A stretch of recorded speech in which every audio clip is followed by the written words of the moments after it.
అందరికీ నమస్కారం అండి. నేను మణికుమార్ని, కుంభకోణం కబరం రాష్ట్ర విజయవాడ నుంచి. యాక్చువల్గా చాలా మంది ఏంటంటే హోమ్ డెకరేషన్ కి వింటేజ్ కార్ కలెక్షన్స్ అయితే అడుగుతున్నారు. సో అవి కూడా మీకు హై ప్రీమియం క్వాలిటీలో బ్రౌన్ యాంటీ ఫినిష్ తో వచ్చినాయి అనమాట. సో ఆ కలెక్షన్స్ అయితే చూపిస్తాను.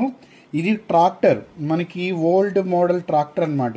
యాక్చువల్లీ ఇది కూడా వింటేజ్ కలెక్షన్. ఆ టైర్స్ ఇవన్నీ చూస్తే కూడా మీకు అర్థమవుతుంది. తర్వాత వచ్చేటప్పటికి మనకి వింటేజ్ కార్ కలెక్షన్లో 2 సైజెస్ ఉన్నాయి. ఒకటి స్మాల్ సైజు, ఒకటి బిగ్ సైజు. ఇంకోటి వీటికి ఫ్రంట్ లైట్స్ వచ్చేటట్టు స్టోన్ వర్క్ అనమాట. స్టోన్ వర్క్ రావడం వల్ల లైట్స్ వచ్చినట్టు కనిపిస్తున్నాయి. సో చాలా చాలా బాగుంటాయి. ఇంకోటి ఇది టాయ్ కార్ లాగా ఉండదు, చక్కగా ప్లే చేయొచ్చు అనమాట దీంతో. ఎందుకంటే వీల్స్కి వచ్చేటప్పటికి యాక్షన్ ఉంటుంది, తర్వాత మీకు వీల్స్ యాక్షన్ ఉంటుంది.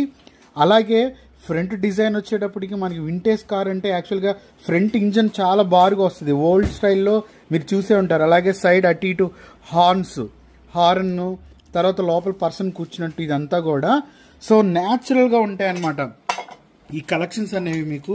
సో ఇది వింటేజ్ కార్ కలెక్షన్లో ఇది చిన్న సైజు, ఇది బిగ్ సైజు. సో హోమ్ డెకరేషన్కి, షెల్ఫ్లో ఇట్లా పెట్టుకోవడానికి, అలాగే బైక్ షోరూమ్లు, కార్ షోరూమ్ల వాళ్ళు ఇలాంటి డిస్ప్లే చేసుకుంటే చాలా బాగుంటుంది. కస్టమర్స్ని అవేర్నెస్గా ఉంటుంది, అట్రాక్ట్ చేసినట్టు ఉంటుంది. అలాగే షోరూమ్స్లో కస్టమర్స్ని అట్రాక్ట్ చేయడానికి చాలామంది ఏంటంటే వింటేజ్ కలెక్షన్స్ డిస్ప్లే చేస్తూ ఉంటారు. అవి కార్స్ అవ్వచ్చు, బైక్స్ అవ్వచ్చు, సమ్ యానిమల్స్ అవ్వచ్చు, డెకరేషన్ ఐటమ్స్ అవ్వచ్చు. సో వాటిలో ఇవి చాలా బాగుంటాయి. సో ఇది నాట్ ఓన్లీ ఇంటికే కాదండి, వ్యాపార పరంగా కూడా కస్టమర్స్ని యాంబియన్స్ పెంచుకోవడానికి, కస్టమర్స్ దగ్గర నుంచి మనకి మంచి ఫీడ్బ్యాక్ తెప్పించుకోవడానికి, అలాగే వింటేజ్ కలెక్షన్స్ గురించి అవేర్నెస్ క్రియేట్ చేయడానికి కూడా చాలా బాగుంటుంది. ఇల్లు, showrooms, bike showrooms, car showrooms, తర్వాత ఏదైనా జ్యువెలరీ షాపులు, ఏదైనా రెస్టారెంట్స్, వాటిలో కూడా ఇలాంటివి పెడతాం వల్ల కస్టమర్స్ని బాగా అట్రాక్ట్ చేయటం అనేది జరుగుతుంది అనమాట.